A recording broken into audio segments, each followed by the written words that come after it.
Ei, pessoal, sejam bem-vindas à nossa live de hoje aqui no Foco na Fertilidade. E hoje a gente vai falar sobre miomas e fertilidade. Já tô colocando o assunto aqui para ficar fixado, né, para quem entrar para a live. E nós temos uma convidada muito especial para falar sobre isso hoje, que é a doutora Juliana Norato, minha amiga e gineco, que vocês adoraram na live de endometriose. Alguém aqui na live, algumas pessoas que estavam na live de endo, assistiram e pediram pra gente voltar e falar sobre miomas. A Ju topou o desafio e hoje ela vai voltar pra gente falar sobre os miomas e sobre como eles podem ou não impactar na fertilidade. Se você está tentando engravidar, né? Se você é tentante, está se programando para engravidar, está fazendo já um preparo pré-gestacional, eu recomendo que você fique na live. E sabe por quê, gente? Eu fiquei sabendo hoje, na hora que eu estava estudando o tema, né, para entrar ao vivo, que cerca de 80% das mulheres têm miomas. E essa informação me chocou. Só que a grande maioria não sabe que tem. Então fica comigo e com a Ju até o final da live pra gente descobrir se é isso mesmo e o que a Ju trouxe pra gente de conteúdo em relação a isso. Fertilidade. Vamos aguardar ela entrar. E aí eu me apresento para quem tá chegando aqui pela primeira vez, para quem não acompanha, né? Tá chegando no Instagram agora. E a Ju também. Oi, Ju, tudo bom? Olá, boa noite, tudo bem? Menina, nem parece que a gente tá na mesma cidade. Tô Ah, tão tá frio pra encapotada. caramba aqui, tá muito, juro por Deus, eu morri hoje de frio. Ai, que dó.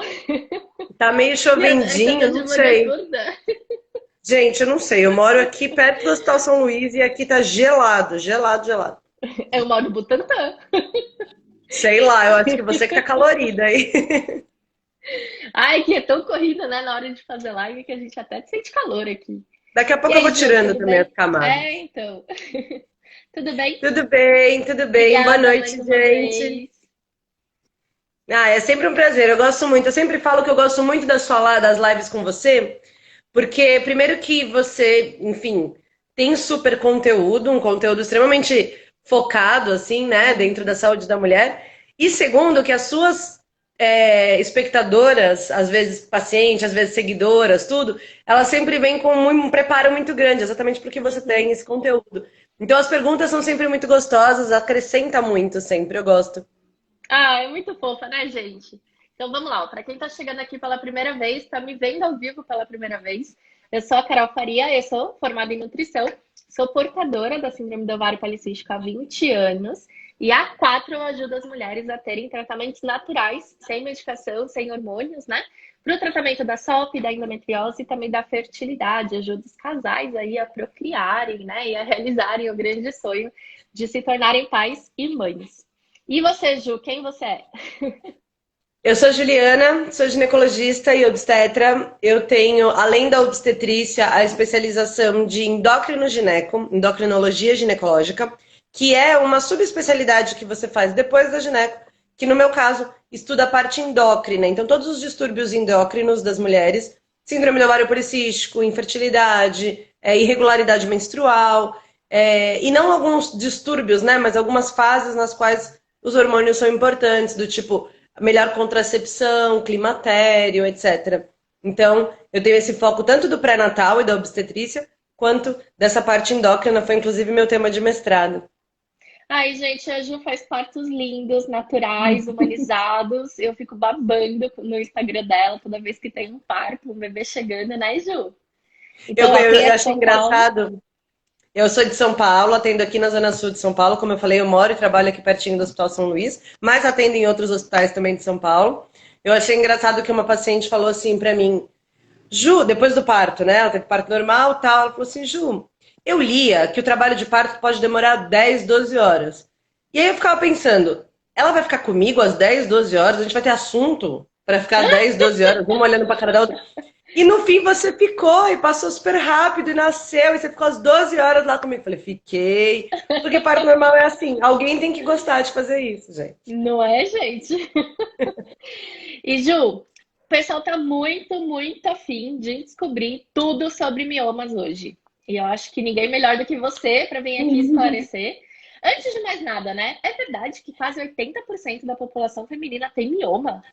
Como é É isso? verdade. Gente, É é muito mais verdade. provável que eu tenha mioma do que eu não tenha. Exatamente. Talvez se você não tiver, você ainda pode ter.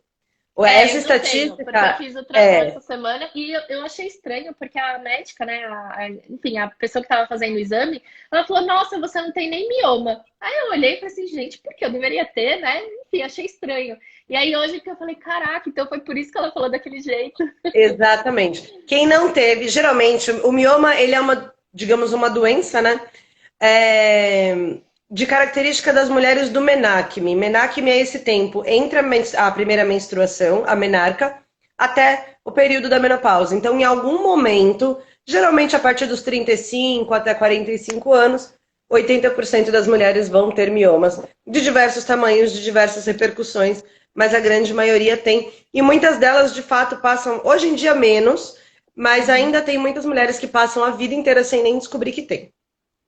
Então, olha só, você que está aí assistindo, clica nesse aviãozinho aqui embaixo e manda essa live para as mulheres que você conhece, porque, gente, eu fiquei chocada com essa informação e eu vou pegar nela igual eu pego na síndrome do ovário policístico, entendeu? A gente tem que saber sobre isso, tem que ser do nosso conhecimento, a gente tem que falar, a gente tem que conhecer, porque senão a gente fica igual a florzinha aqui, ó. A Inês que falou, tô com 3 e tô apavorada. Provavelmente tá apavorada porque tá faltando informação. E é isso que a gente vai fazer aqui Exato. hoje, né, Ju? Conta Ainda pra bem que gente ela o tá que. aqui. É, então. Então, ó, gente, clica no aviãozinho e manda para todas as mulheres que vocês conhecem, beleza? E Ju, conta pra gente o que que exatamente é o mioma. O mioma, ele, digamos, é um carocinho feito de músculo. Se a gente for pensar, o útero é uma estrutura que parece uma pera de ponta cabeça. No meio, imagina que a gente tira o miolinho da pera. Então, é uma pera de ponta cabeça feita de músculo. A mesma estrutura do músculo aqui do braço é o músculo do útero. E a diferença é que o do braço contrai quando a gente quer. O útero Uhum. contrai, que nem coração, ele contrai quando ele quer. Mas ele é feito de músculo também. E o que acontece é que algumas vezes esse músculo, no meio desse músculo, começa uma proliferação além da conta, que forma, digamos, uns carocinhos mesmos, feitos da mesma estrutura do útero, mas um formato diferente. Em vez de seguir a fibra do músculo, forma bem uma bolinha mesmo, um carocinho. E isso pode acontecer bem na parte de fora, formando como se fosse uma orelha de Mickey, assim, no útero. No meio, assim, teoricamente você não vê, mas se você cortasse o útero pela metade, você veria uma bolinha lá incrustada. Ou um pouquinho mais na parte de dentro, teoricamente deformando um pouquinho a parte de dentro do útero. Mas basicamente ele é um tumor, porque todas as bolinhas, caroços do nosso corpo não deixam de ser tumores, mas é um tumor benigno, porque ele é feito não de células malignas, ele é feito exatamente da mesma estrutura do útero, basicamente, né? Mais ou menos, mas ele é feito basicamente da mesma estrutura do útero, então ele é um tumor benigno da parede uterina. E ele não evolui, então, para um tumor maligno. É importante falar sobre isso aqui, né? Porque eu acho que é o grande medo das pessoas quando descobrem o mioma. Exatamente. Assim, existe um ditado que fala assim: na medicina e no amor, nem sempre nem nunca. Então, Uhum. se eu de repente falar assim, não evolui para tumor maligno, pode ser que uma pessoa encontre um estudo lá da Genovésia, sei lá da onde, que falou que uma mulher desenvolveu Paraná. Então, não dá para dizer que nunca, nunca posso dizer isso, mas é menor do que 1 a cada 1000 a chance de malignização de um mioma. Na grande maioria das vezes, ela vai evoluir benignamente, sempre. Então, ó, primeiro respiro de alívio para vocês aí, tá, gente? Muito provavelmente o seu mioma vai continuar sendo mioma para o resto da sua vida e ele não vai se tornar nada pior ou que vá agredir, né, efetivamente a sua saúde. Ju, a gente Exatamente. sabe qual é a causa do mioma? Existe isso, assim, é estudado? Não, a gente não sabe qual é a causa definida. A gente sabe que algumas mulheres têm mais predisposição. Mulheres que tiveram quadro na família, que a mãe teve mioma, que a avó teve mioma, a irmã teve mioma, às vezes pode ter. Mulheres negras têm uma predisposição maior para o mioma do que mulheres brancas, não se sabe direito por quê. Existe uma questão da estrutura do útero, mas ninguém sabe direito aonde que está essa questão Uhum. da predisposição das mulheres negras, mas elas têm uma predisposição maior. O que a gente sabe é que é uma doença teoricamente relacionada ao estrogênio. Então, é uma doença do período do menarqueme, no período que a mulher tem níveis maiores de estrogênio. E essa flutuação da gente do estrogênio é aquele hormônio que sobe no nosso período fértil. Então, Uhum. mulheres que menstruam normalmente têm uma flutuação do estrogênio todo mês, sobe bastante para ovular, depois diminui, sobe bastante para ovular, depois diminui. Isso, de certa maneira, estimula o aparecimento, não o aparecimento, mas estimula o desenvolvimento dos miomas. Tanto Uhum. que, como que a gente descobre isso, né? Ninguém descobriu, colocamos hormônio na mulher, fez o mioma aparecer. Mas a gente descobre através de correlações. Então, mulheres na menopausa, os miomas geralmente tendem a diminuir, atrofia ou simplesmente não crescem, diferente dos miomas na fase reprodutiva, onde a mulher tem estrogênio e cresce. Então, a gente consegue montar uma relação com o estrogênio a partir daí. Mulheres que têm um sobrepeso e principalmente obesidade, as células de gordura produzem um tipo de estrogênio que chama estriol, é uma produção periférica do hormônio estrogênio, e sabe-se que as mulheres com sobrepeso e obesidade têm maior chance de mioma também, então dá para fazer uma relação. Por Uhum. isso que mulheres que têm síndrome do ovário policístico também têm uma tendência maior. Todas as situações hiperestrogênicas que aumentam o estrogênio no sangue quando estão descontroladas, importante dizer isso. A SOP ela só vai aumentar esse risco quando ela está descontrolada. Se ela estiver controladinha, o estrogênio vai estar balanceado ali, não vai ter um aumento excessivo. Mas então o que a gente sabe é que o estrogênio ele participa aí do desenvolvimento dos miomas. Agora, da onde eles vêm especificamente, não se sabe. Da mesma maneira, a gente não tem muito como evitar. Tem como Uhum. diminuir um pouquinho essas causas que são modificáveis. A sobrepeso, a obesidade, uma SOP ou uma situação descontrolada de hormônios, mas de estrogênio propriamente dito. Uhum. Mas fora isso, está relacionado com idade, está relacionado com genética e essas coisas a gente não consegue mexer. E como que a gente sabe do diagnóstico, Ju? Alguém perguntou aqui se dá para ver no ultrassom. Bom, comentário da mulher que fez o meu ultrassom, aparentemente ela tinha que ter visto alguma coisa ali. Mas é só pelo ultrassom ou tem algum outro exame? Aparece alguma alteração em exame de sangue, por exemplo, CA 125, que é o que acontece na endo, ou não?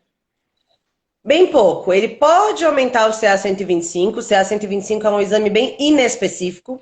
O CA Uhum. 125 é muito importante, ele não faz diagnóstico de nada.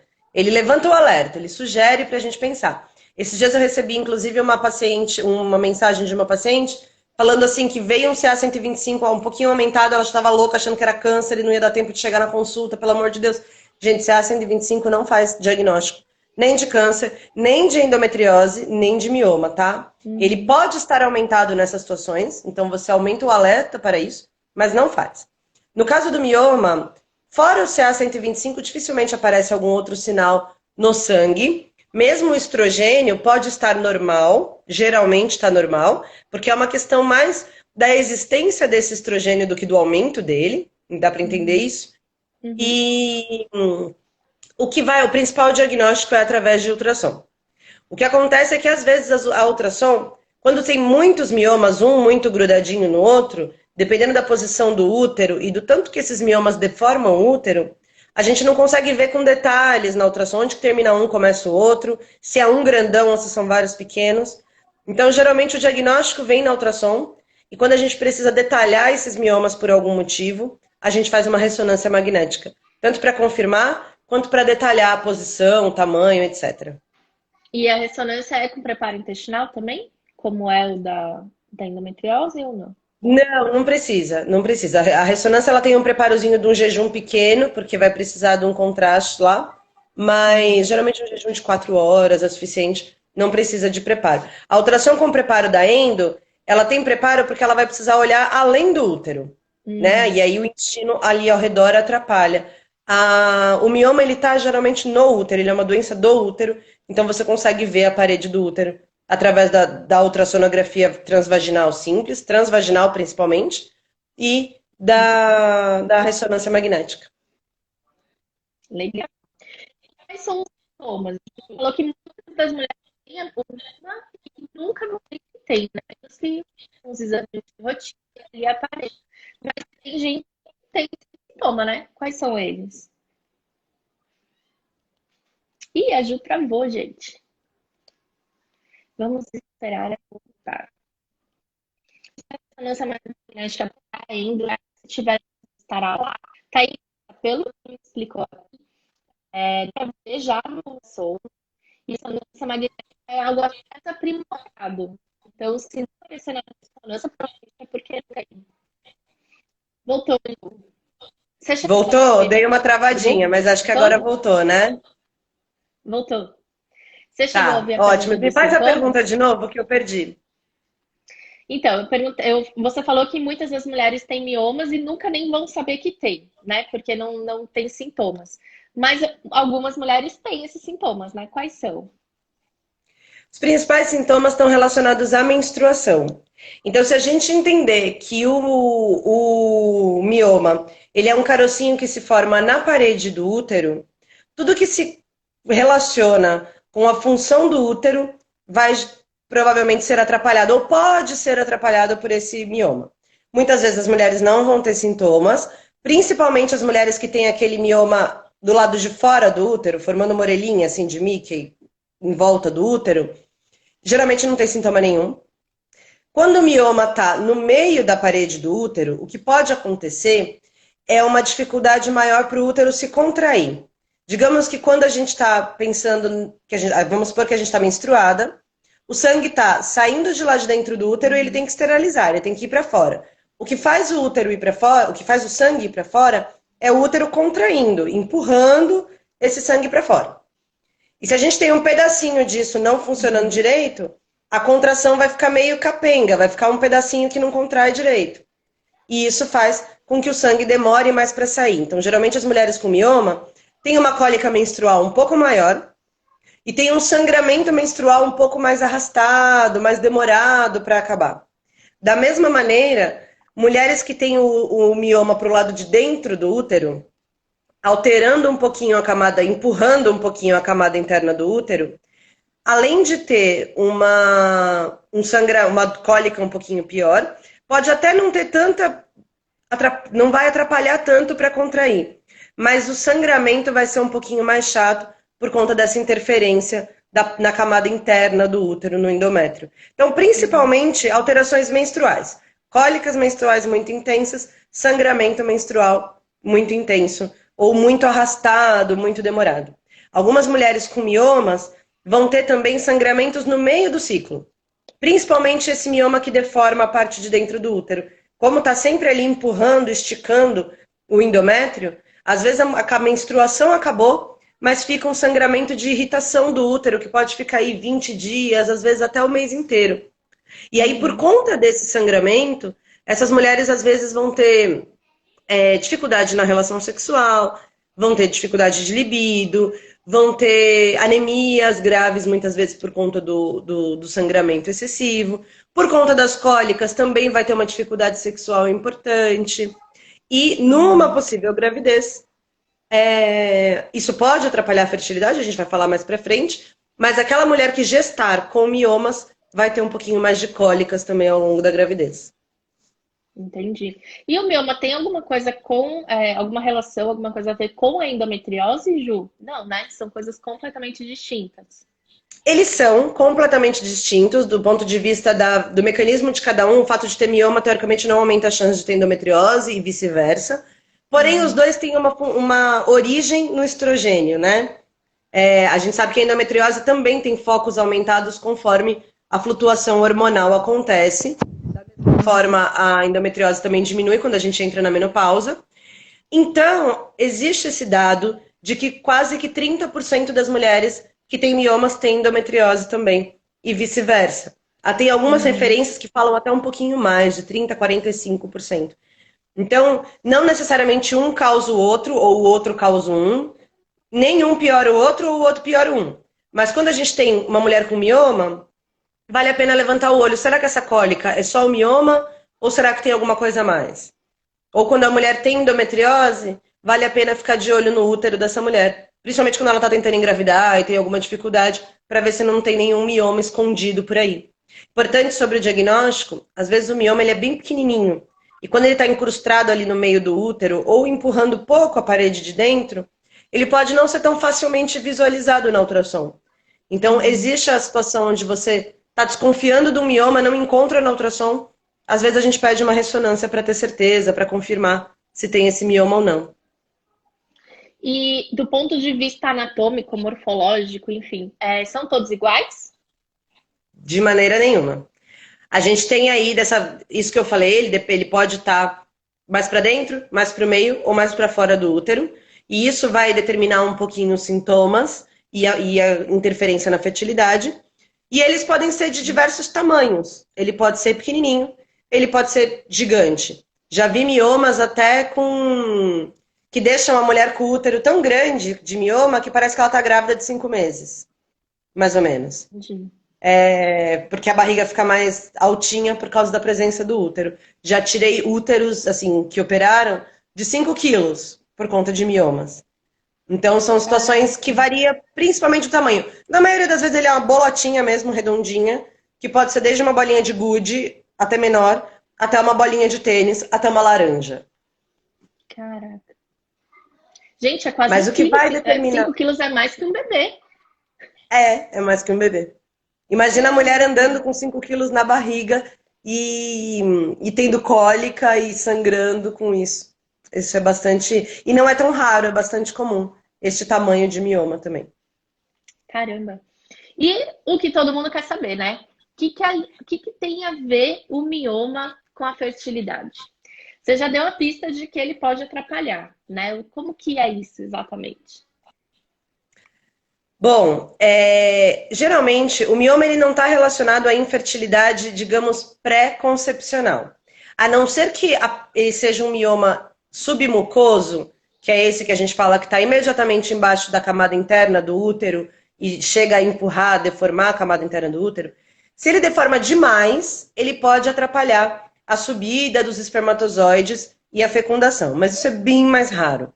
Na prática, mulheres com mioma geralmente conseguem engravidar, porque ele não interfere em nada na regularidade menstrual, é diferente da SOP, que altera a parte hormonal e interfere na irregularidade menstrual. O mioma não. A mulher tem o ciclo normal, ela ovula normalmente.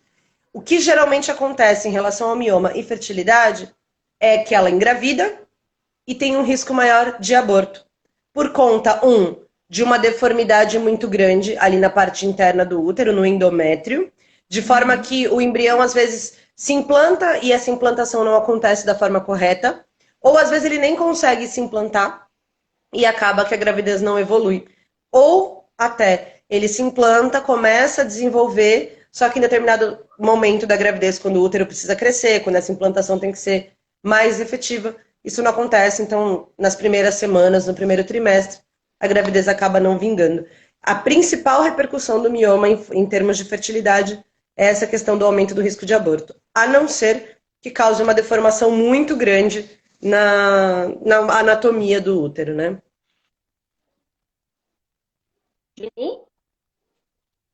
Oi? Seu Ixi, tô áudio travando de novo? uma picadinha para mim.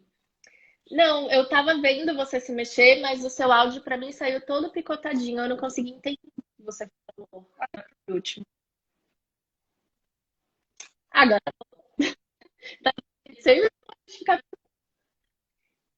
Vamos ver, Ju, volta. Olha só, então, a Ju retorna aqui. Quem tiver dúvidas sobre o tema da live, quem quiser saber, né, se tiver alguma coisa específica sobre a dica, aqui embaixo tem uma cartinha com um ponto de interrogação. Deixa a sua pergunta lá, porque daí no final a gente vai responder as dúvidas, tá bom? Porque às vezes no chat eu tô de olho aqui para ver se passa, né, alguma pergunta, mas acaba esquecendo. Então coloca na cartinha pra gente abrir depois as perguntas e responder aqui ao vivo, tá bom? Ju, acho que agora voltou. Mudei a minha conexão aqui. Eu tava eu tava no começo da live no Wi-Fi, depois saí, fui pro 3G, agora voltei pro Wi-Fi. Vamos ver o que funciona melhor aqui. Bom, então o que eu tava falando que picotou, vou dar uma resumida.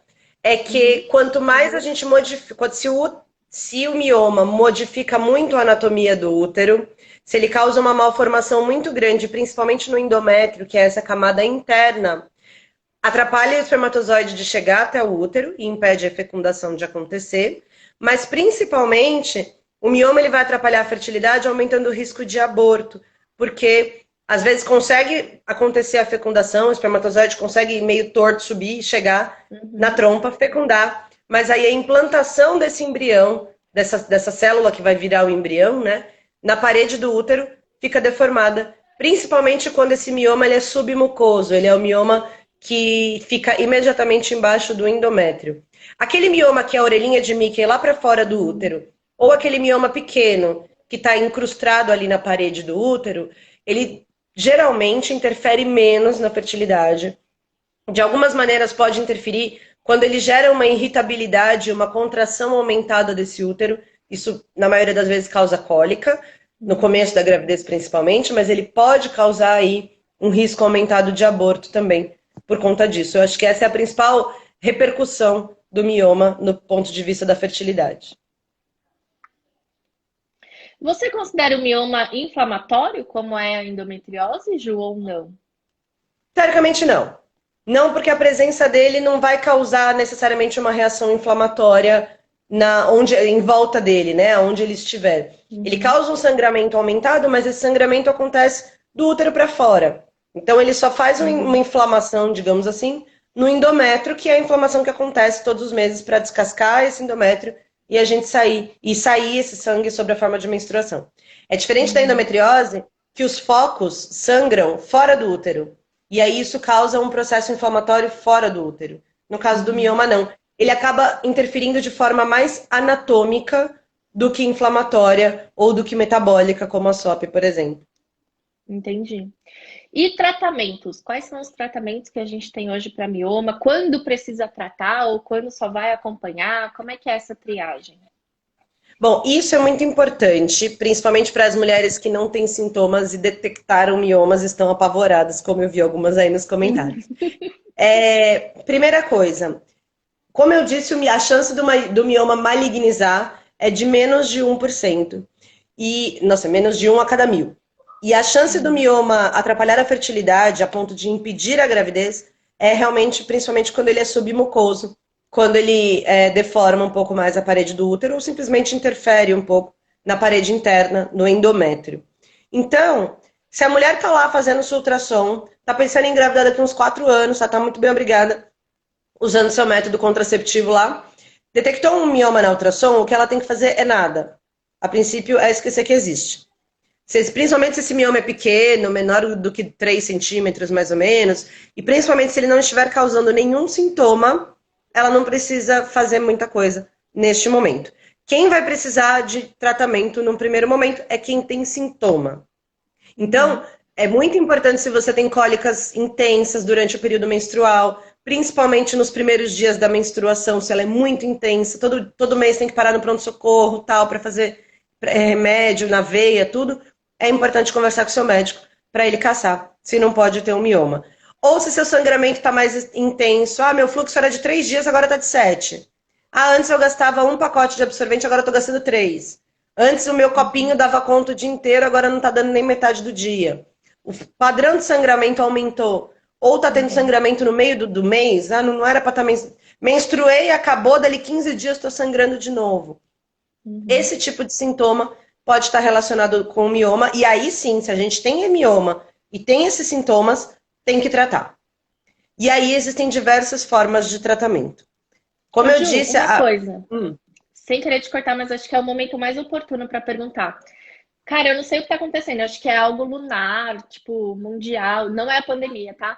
Mas especificamente essa semana a gente teve muita pergunta nos nossos grupos, né, de desafios e etc., de meninas que menstruaram, e aí depois de, sei lá, 10 dias, 14 dias, quando deveria estar ovulando, estão com borra de café, aquele sangramento marrom, sabe? Isso pode ter a ver com mioma ou não? Isso é uma queda de progesterona? Isso não é nada? É, tipo, realmente algo da lua? Mais ou menos. Muita gente. Não, e tá tendo bastante mesmo. Primeiro, assim, todo sangramento anormal, que a gente chama, tem até um diagnóstico que chama SUA, sangramento uterino anormal. Todo sangramento anormal, e não é um normal que é para todas. O sangramento uterino anormal é aquele que mudou do seu padrão. Então, se o seu padrão é usar 8 pacotes de absorvente, Este é o seu normal, tá tudo bem. Aí, se um dia você começou a usar 10 em vez de usar 8, pronto, ele ficou anormal, de acordo com o padrão de cada mulher. Sangramento uterino anormal todo tem que ser investigado.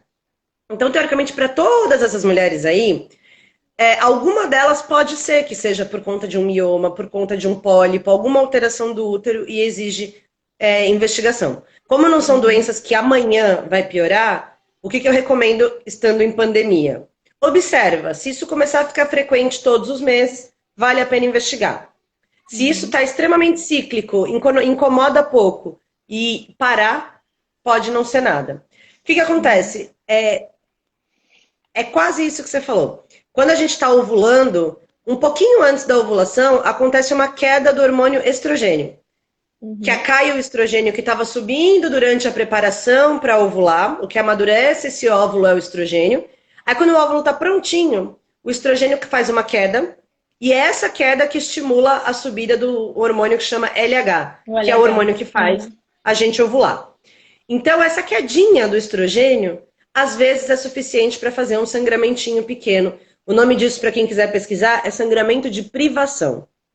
Teoricamente, quando a gente toma pílula anticoncepcional combinada, que tem os dois hormônios, o estrogênio e a progesterona, o sangramento que a gente tem na pausa é o mesmo motivo, não é uma menstruação propriamente dita, porque quando a gente usa pílula, a gente não ovula, não cresce o endométrio para se preparar para um bebê, tá tudo bloqueado. Então por que a gente sangra na pausa? Porque existe essa privação do oxigênio, essa queda abrupta do estrogênio. Do estrogênio. A queda abrupta do estrogênio causa um sangramentinho. No caso fisiológico da ovulação, pequeno. No caso da pílula, um pouco maior. Mas é esse o processo.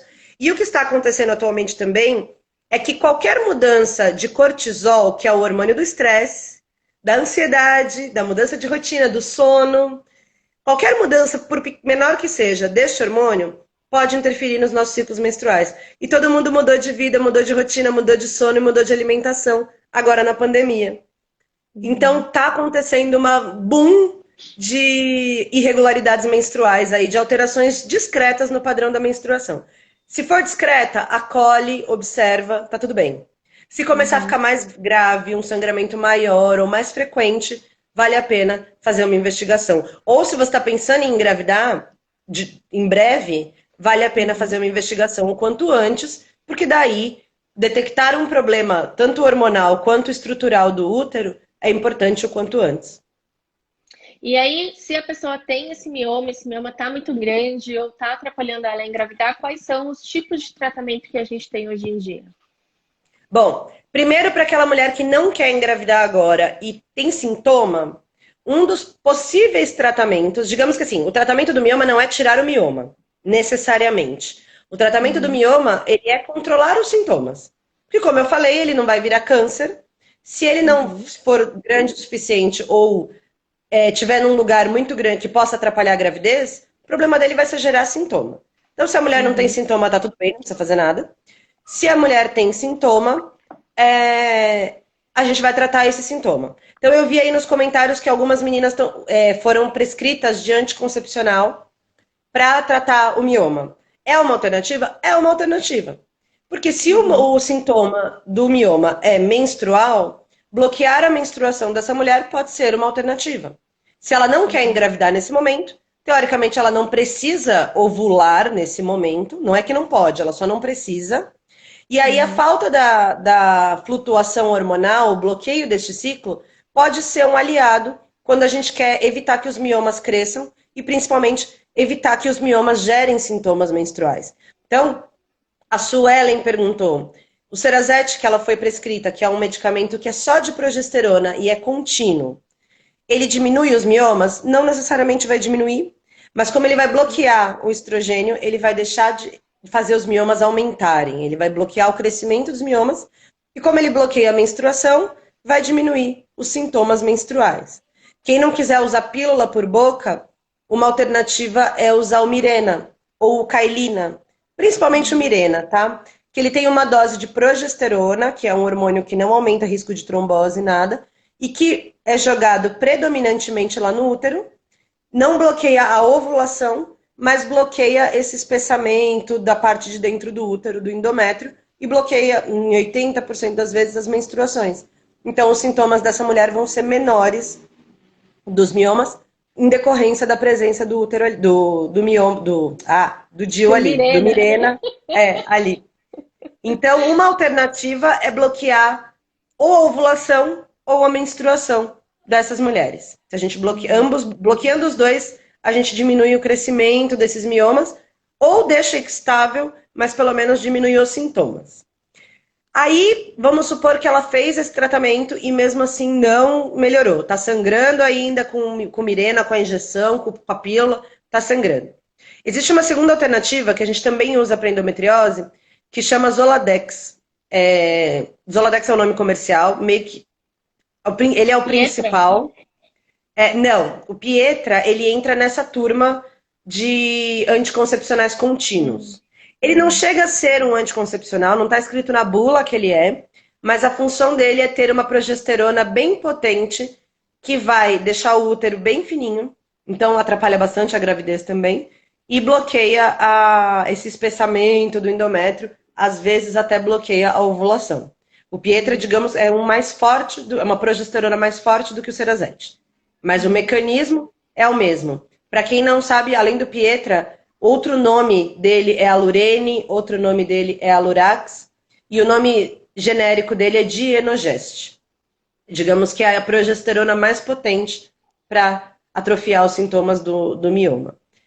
Esse Zoladex que eu falei é uma medicação hormonal um pouco mais forte, que o que ela vai fazer, ela não é nem estrogênio nem progesterona.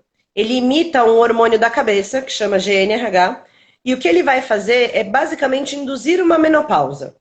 Não tão forte igual a menopausa, mas ele dá uma bloqueada em nível de glândulas na cabeça, e não no ovário. Então ele vai ser como se fosse um bloqueio da ovulação um pouco mais forte. Tem até algumas mulheres que usam Zoladex e sentem calores de menopausa. Tanto que ele só pode ser usado até 6 meses. É uma injeção que a gente usa de tempos em tempos para bloquear de uma forma um pouco mais forte. Se não tiver nenhum dos dois tratamentos deu certo para melhorar os sintomas, o terceiro possível tratamento é cirurgia. A gente vai e pode tirar os miomas só para essa mulher que quer engravidar, ou se eventualmente isso já está acontecendo lá nos 48 anos da mulher, a mulher já não quer mais engravidar, a gente tira o útero inteiro. Digamos que a cirurgia para tirar o útero, ela é possível nesses casos que a gente não consegue controlar de jeito nenhum. Quando a gente tira só os miomas, pode acontecer dos miomas voltarem. A gente não garante que curou. Então, por isso que quando a mulher não quer mais engravidar, tem benefício de tirar o útero inteiro no caso de melhorar os sintomas. Mas a cirurgia é sempre o último passo. Porque uma cirurgia para tirar o útero, ela tem bastante risco, é uma cirurgia grande, é uma cirurgia complexa. Em alguns casos pode ser feita por vídeo, que é aquelas câmeras que põem dentro da barriga. Em alguns casos ela tem que ser feita aberta, principalmente em miomas maiores. Não só o mioma maior, mas quando o útero é maior ou tem uma deformidade muito grande, pode ser feita, pode ter que ser feita aberta. Então é uma cirurgia que a gente deixa só como última opção. Aí, assim, existem esses tratamentos hormonais que eu falei, de induzir menopausa, ou de usar anticoncepcional, de bloquear a ovulação, claro, são para mulheres que não querem engravidar. Aí, para as mulheres que querem engravidar. A gente desconfia... Que é todo mundo que está aqui na live. Que é todo mundo aqui, né? A gente desconfia, assim, não existe um mioma que eu vou olhar e falar, esse mioma, quando a mulher quiser engravidar, com certeza vai atrapalhar. Isso não existe. Ela pode ter um mioma grande ou ela pode ter um mioma pequeno. Isso pode vir a atrapalhar ou não. Então, geralmente a conduta é a seguinte. Você quer engravidar, você começa a tentar engravidar. Faz a sua consulta pré-concepcional para detectar outros problemas, tira suas dúvidas, faz a preparação, toma vitamina, ácido fólico, paraná, controla as outras condições que você eventualmente tenha e aí começa a tentar. Depois de pelo menos 6 meses tentando que eu digo é tentando, tá, gente? Quem tenta engravidar, relações a cada 2 a 3 dias, de preferência 3 vezes por semana, não só no período fértil, mas ao longo do mês inteiro e principalmente no período fértil. Então, depois de 6 meses tentando, pelo menos, essa mulher não conseguiu engravidar e ela tem mioma, às vezes até um pouco antes, às vezes até um pouco depois, dependendo da idade da mulher, a gente vai pensar, olha, pode ser que este mioma esteja atrapalhando. E aí, no caso, como a gente não tem como bloquear a ovulação dessa mulher que quer ovular, que quer engravidar, a alternativa de tratamento vai ser tirar o mioma, ou pelo menos tirar uma parte. Como eu falei, muitas vezes o mioma que está atrapalhando para engravidar, ou que está gerando abortos espontâneos, é o mioma que deforma a parte de dentro do útero, que deforma, empurra o endométrio. Existe um exame barra cirurgia que é chamado de histeroscopia, que a gente entra com uma câmera pelo colo do útero, isso é feito com anestesia, pode ser feito em laboratório, de forma diagnóstica, para a gente olhar a parede de dentro do útero. Então você entra e vê como se fosse um túnel oco ali, a câmera. E às vezes vê uma montanha assim para frente. Essa montanha pode ser um mioma que está ali por trás daquele endométrio. Se a gente faz isso dentro de um hospital com anestesia, esse mesmo exame, histeroscopia, a gente consegue entrar com alguns instrumentos para meio que fatiar, tirar um pedaço desse mioma. Então eu posso não tirar ele inteiro, mas eu tiro a parte que está deformando o endométrio. E às vezes só isso já gera uma melhora aí da função reprodutiva. Só por isso a mulher já consegue engravidar, porque diminui a deformidade desse endométrio. Muitas vezes, lembra que eu falei, a mulher ela vai ter mais chance de aborto do que dificuldade de conceber, né? De engravidar. Mas muitas vezes essa mulher sangra tanto, tem tanta cólica, que numa dessa ela engravidou e tá abortando e não percebe. Porque a menstruação não chega a atrasar. Logo um pouquinho, atrasa 1, 2 dias, daqui a pouco vem. E esse vem com bastante cólica, vem com sangramento super intenso e na verdade está tendo um aborto espontâneo, mas parece uma menstruação da mesma maneira. Então tem muitas mulheres que acham que não conseguiram engravidar, mas que na verdade já conseguiram e perderam 1 ou 2 vezes, e isso também pode ser uma coisa para levantar um alerta. Então talvez esse mioma esteja atrapalhando. Vale a pena a gente tratar esse mioma de uma forma cirúrgica um pouquinho mais efetiva para ajudar na gravidez. E isso vai depender muito da idade da mulher. Como eu já falei em algumas outras lives aqui, como a Carol fala bastante no Instagram, a idade é o principal fator que vai atrapalhar a fertilidade de uma mulher. Isso é uma grande sacanagem da natureza, mas é verdade. Principalmente agora, com o empoderamento feminino, as mulheres estão trabalhando, fazendo um monte de coisa, estão postergando um pouco a maternidade, só que a natureza não acompanhou. Talvez acompanhe, eu tenho fé. Mas por enquanto, a cada ano que passa, principalmente após os 35, a nossa fertilidade vai caindo, e após os 35 isso cai mais rápido. A queda de um ano para o outro é maior. Então, se eu estou falando de uma mulher que com 28 anos tem mioma, mas tem um mioma pequenininho, e está tentando engravidar, ela demorar 1 ano para engravidar é normal. A gente demorar pelo menos 1 ano para engravidar, gente, todas as mulheres até a partir dos 20 anos, é absolutamente normal. Cada ano que passa, isso aumenta. Então, uma mulher de 40 anos demorar 4 anos para engravidar e lá no 4º engravidar espontaneamente, também é normal.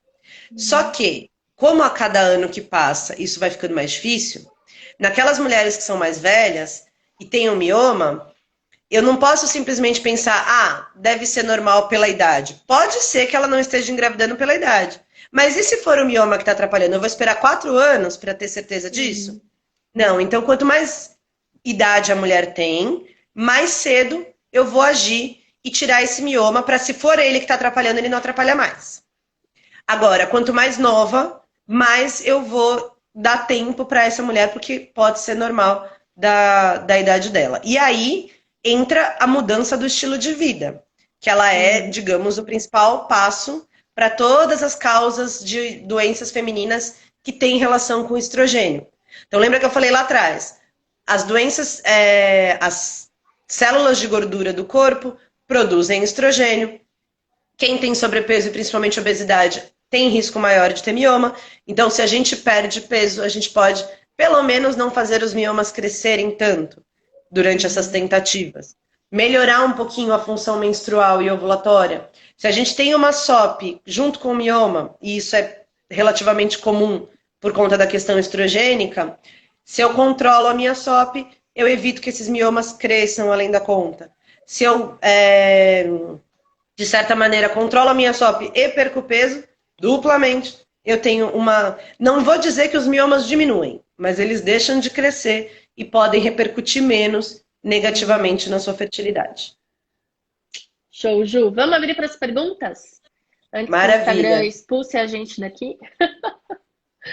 Ai, vamos ver aqui. Gente, tem pergunta de tudo quanto é coisa, menos mioma nessa caixinha.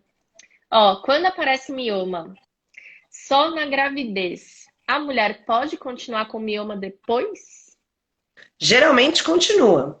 Durante a gravidez, como tem bastante estrogênio circulando, os miomas podem até aumentar de tamanho.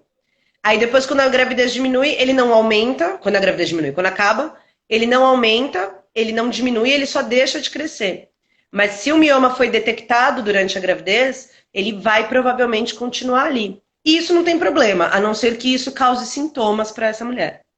Uhum. Falando também de gravidez, Ju, antes de engravidar eu fiz todos os exames e eu não tinha nada. Daí eu acho que foi o mioma que apareceu na gravidez. Isso é normal?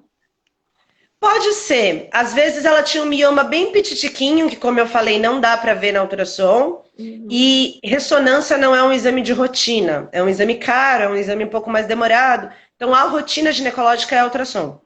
E não tem problema, porque se realmente esse mioma não tinha aparecido antes, também não tinha causado sintoma, não gerou repercussão nenhuma, então tudo bem não ter visto antes.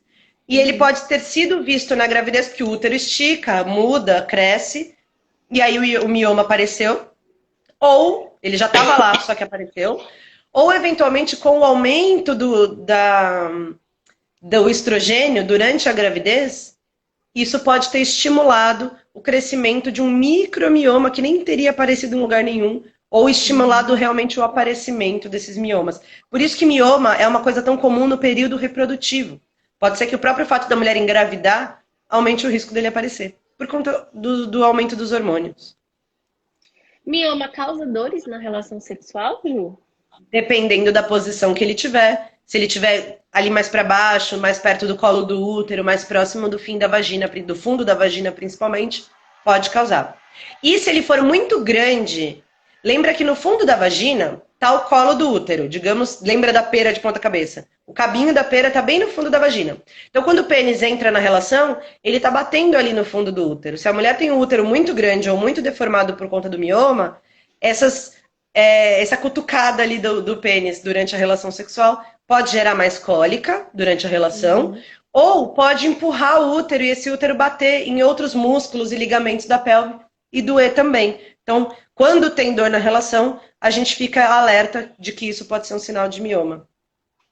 Mas, de novo, não são todas as mulheres que têm mioma que vão ter todos esses sintomas. Depende muito da Uhum. posição e do tamanho deles. E se é o caso, por exemplo, da seguidora que está sentindo dor na relação, você recomenda a ela provavelmente fazer um tratamento, né? Porque a gente ninguém merece. Relação é pra ter prazer, não dor. Pois é. Assim, às vezes, a gente até tenta um tratamento hormonal, principalmente com Mirena, para ver se a gente Uhum. consegue atrofiar um pouquinho. Ou Mirena, ou Pietra, ou Dienogest, às vezes consegue atrofiar um pouquinho os miomas, diminuir pouca coisa. Mas às vezes esse pouca coisa já é suficiente para melhorar a relação. É a primeira Uhum. tentativa. Aí a segunda tentativa é realmente cirurgia. Mas é raro o mioma dar tanta dor a ponto de ter que fazer cirurgia. Geralmente essa atrofiazinha discreta é suficiente, porque miomas grandes geralmente estão lá no fundo do útero. E isso Uhum. dificilmente tem tanta repercussão na relação. Quais seriam os sintomas? Dor próxima ao reto, como se fosse no cóccix, relacionada a mioma? Ou talvez endometriose, né, Ju? Pela posição. Assim, pode ser que tenha um mioma no fundo do útero muito grande que esteja bagunçando o reto ali, batendo no reto, né, de dentro para fora. E aí isso seria melhor visto numa ultrassom, numa ressonância, Uhum. mas tem que investigar se não é endometriose, porque essas dores que parecem menstruais, mas que estão espalhadas no útero, na pelve, não dá para descartar que tenha uma endometriose envolvida, ou até questões do reto mesmo. Alguma alteração Uhum. intestinal, diverticulite, pólipo do intestino. A gente tem que sempre lembrar que a pelve, ela tem muito mais coisa além da parte ginecológica, né? Mas tem que investigar Uhum. melhor. Bom, dois miomas subseroso pendiculados impedem a gravidez? Não, Subseroso é aquela orelhinha de Mickey para fora do útero, né? Digamos uma verruguinha para cima do útero. Se eles são pediculados, isso significa que ele tem um pescocinho e não seria nem uma orelhinha de Mickey, seria um pescocinho e aí faz uma bolinha, Uma assim, como se fosse uma anteninha. antena de ET. Isso. Hum.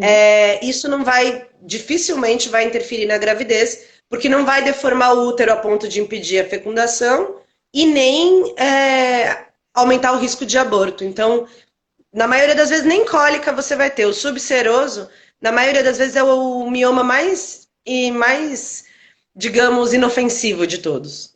Uhum. Mioma calcificado impede a gravidez ou dificulta a fertilidade? Como que é essa Não, história de mioma depende. calcificado, Ju? Teve uma pessoa que perguntou enquanto a gente estava falando aqui. Perguntou não, falou, né, que estava com mioma calcificado. Como que era isso? O que que é isso exatamente? Quando o mioma ele tá muito grande, a estrutura dele é de músculo, mas com o tempo ele vai envelhecendo, ele não recebe tanta vascularização igual a parede do músculo do útero. Então pode acontecer uma modificação interna dele que é a calcificação.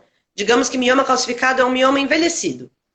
E isso geralmente acontece com miomas maiores, mulheres que já têm esse mioma há bastante tempo. E aí vai depender, o fato dele estar calcificado não muda nada em relação à fertilidade. O que vai Uhum. mudar é se ele tiver calcificado mais para dentro, se ele tiver calcificado deformando a parede do útero. Calcificado ou não, a interferência na fertilidade vai depender mais do tamanho e da posição. Uhum. E o fato dele estar Entendi. calcificado não aumenta também risco de câncer, ele é só uma evolução natural do mioma. E tem algum tratamento específico para esses miomas calcificados? Geralmente, como eles são maiores, geralmente eles podem causar um pouco mais de cólica e dificultar mais o sangramento, porque se o mioma, que é um carocinho de músculo, já atrapalha, se tem um pedaço dentro dele que nem músculo Uhum. tem, vai atrapalhar um pouco mais. Então a gente acaba, a maioria das pessoas que tem mioma calcificado, e geralmente eles são muito grandes, a gente acaba fazendo cirurgia, porque geralmente essas mulheres são muito sintomáticas. Agora é raro, mas se você achar um mioma calcificado numa mulher que não tem problema nenhum, sintoma nenhum, ela não precisa fazer nada a princípio. Só acompanhar. Descobri ontem na trans que tenho vários policísticos e um mioma pequeno. Preciso usar o Yumi mesmo? Depende. Se você quiser contracepção, tiver sentindo bem, não tiver risco de trombose aumentado, se você gosta do que a pílula anticoncepcional, ela bloqueia o ciclo, e isso tem algumas consequências negativas, porque a pessoa não tem ovulação, às vezes diminui um pouquinho a libido, às vezes aumenta inchaço, tananã. Mas às Uhum. vezes isso pode ter consequências positivas. Tem mulheres que têm muitos sintomas menstruais, atleta, bailarina, que não quer menstruar, que não gosta de menstruar, sei lá, não quer. Tem muita cólica, tem muito sangramento e prefere bloquear o ciclo. Se for esse seu caso, pode usar o Yumi. E o Yumi vai ajudar um pouquinho nos sintomas da SOP desregulada, Uhum. principalmente no aumento dos sintomas androgênicos. O que é importante é não perder de vista que o Yumi ele vai estar tapando esses sintomas no momento que você está usando. E que ele não vai Uhum. estar controlando a sua SOP. Se você tiver síndrome dos ovários policísticos, você precisa melhorar a parte metabólica com dieta, com atividades físicas, para que isso esteja controlado independente da pílula. E aí a pílula vai ajudar aliada, vai ser um extra e vai dar contracepção para você. Mas no momento que você tira a pílula, os sintomas não vão voltar porque você está controlada metabolicamente. Se você só usar a pílula e pronto, acabou, ela não vai estar tratando, ela vai estar bloqueando. No momento que parar a Uhum. pílula, volta todos os sintomas. Agora, se você E está se para sentindo bem, eu só ia concluir. Se você está se sentindo bem, se você está controladinha, tá cuidando dessa parte metabólica e gosta do Yumi, ele não vai ter nenhuma repercussão negativa. Ele não vai atrapalhar sua fertilidade a longo prazo. Ele aumenta o seu risco de trombose, mas muito pouco. Uma gravidez, por exemplo, aumenta 10 vezes mais. Então, não é que obrigatoriamente você precisa usar, mas não tem nenhum problema negativo de você usar. E Ju, eu vi aqui uma pergunta, mas ela tá dividida em vários quadradinhos, porque acho que não cabia, e a pessoa foi colocando em partes, assim. Mas é uma pergunta interessante.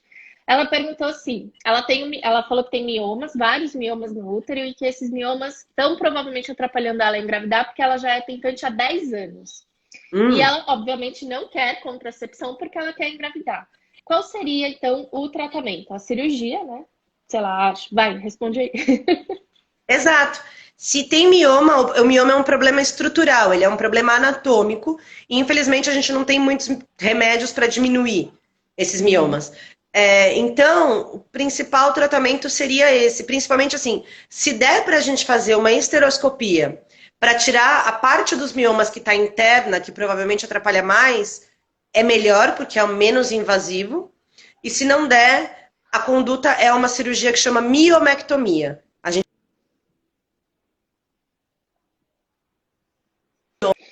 Dentro desse útero, e aí a mulher Gente, pode travou pra engravidar vocês. normalmente.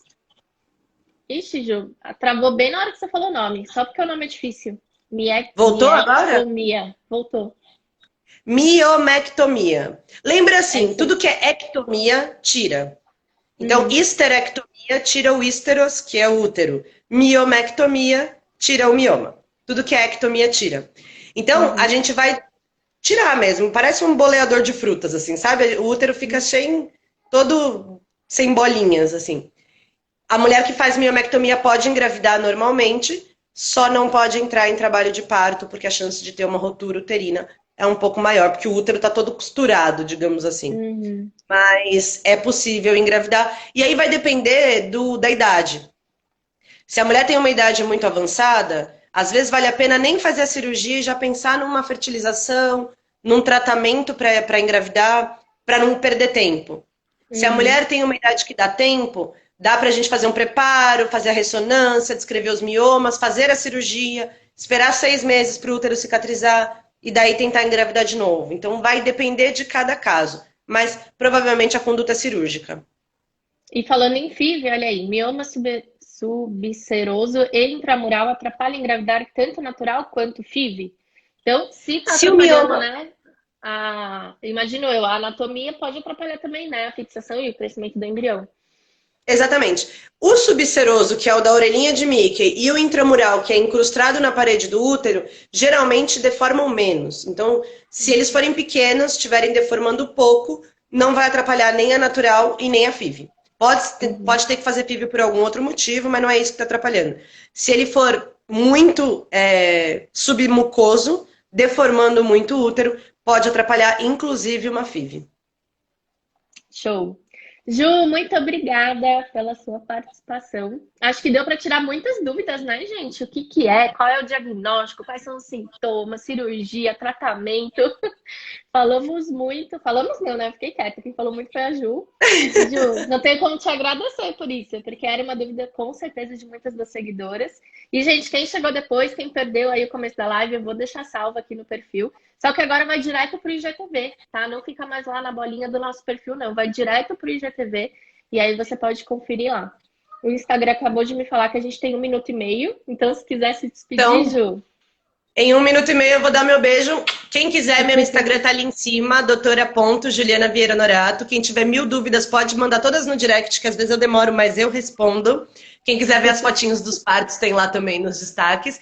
E mais uma vez eu adorei, muito obrigada. Eu sempre gosto das perguntas, porque me estimula a estudar, me estimula a me atualizar. É sempre muito bom. Tô aí para o que você precisar, sobre o que você quiser falar, eu tô disponível. Obrigada, Ju. E, gente, eu também fico por aqui. Amanhã a gente tem live lá no Cantinho da Nutri para falar sobre tratamento da SOP. Então, para as mulheres aí que têm síndrome do ovário policístico, acabou de descobrir que tem ovário policístico, me segue lá também, é o @nutricionista_Carol Faria. E aqui no Foco na Fertilidade a gente volta na próxima quarta-feira às 18h30. Beijo, Ju. Beijo, tchau, tchau. Beijo, meninas.